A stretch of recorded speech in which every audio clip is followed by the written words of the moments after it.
আল্লাহ যদি চান মেহেরবানি করেন আমার আল্লাহ 3 মিনিটকে টান মেরে লম্বা করে 30 মিনিটও বানিয়ে দিতে পারেন। তখন বলেন সে আল্লাহর ক্ষমতা আদৌ আছে না? নিশ্চয় বসে আছে। লক্ষ্য করেন, গীতা পড়ার জন্য একজন চলে আসলো, মন মতো পড়ে চলে গেল। বাইবেল পড়ার জন্য একজন আসলো, তিনিও পড়ে চলে গেল। রামায়ণ মহাভারত পড়ার জন্য আসলো, সেগুলো পড়ে চলে গেল। সব পড়া হয়ে গেল, এখন বাকি আছে কোরআনে কারিমের তেলাওয়াত। সঞ্চালক বলছে মুসলিম লিডারকে, কে পড়বে আপনাদের মাঝে? মুসলিম লিডার বলছে আমাদের মাঝে একজন কারি সাহেব আছেন, উনি তেলাওয়াত করবেন। কি নাম? বলছে মিশরের প্রখ্যাত কারি কারি আব্দুল বাসিত ইবনে আব্দুস সামাদ। এর হুঙ্কার মেরে বলা যাবে কি মারহাবা। কোন একদিন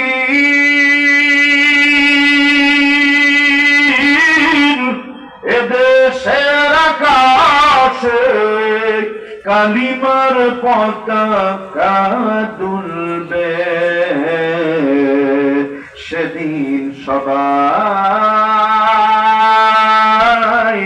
আল্লাহর কালাম পেয়ে দুঃখ বেদনা ভুলবে। হুঙ্কার মে বলুন মারহাবা। সেদিন আর রবে না হাহাকার,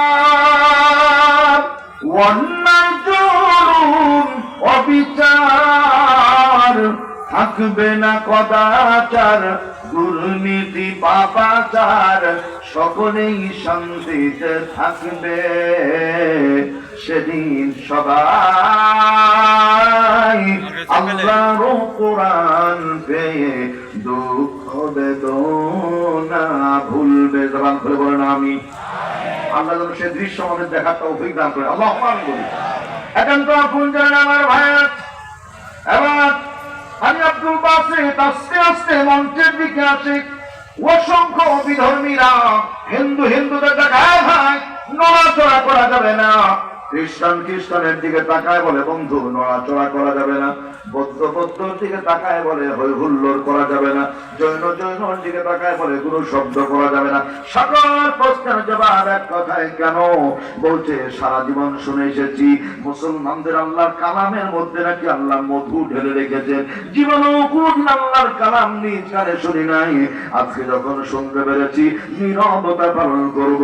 মুসলমানদের আল্লাহ কোরআনের তিলাওয়াত শুনে শুনে আমাদের কলিজাকে ঠান্ডা করে নিতে চায়। আমার ভাইয়েরা দরদিরা, অসংখ্য মানুষগুলি নিঃস্ব বসে আছে, পিন পতন নীরবতা।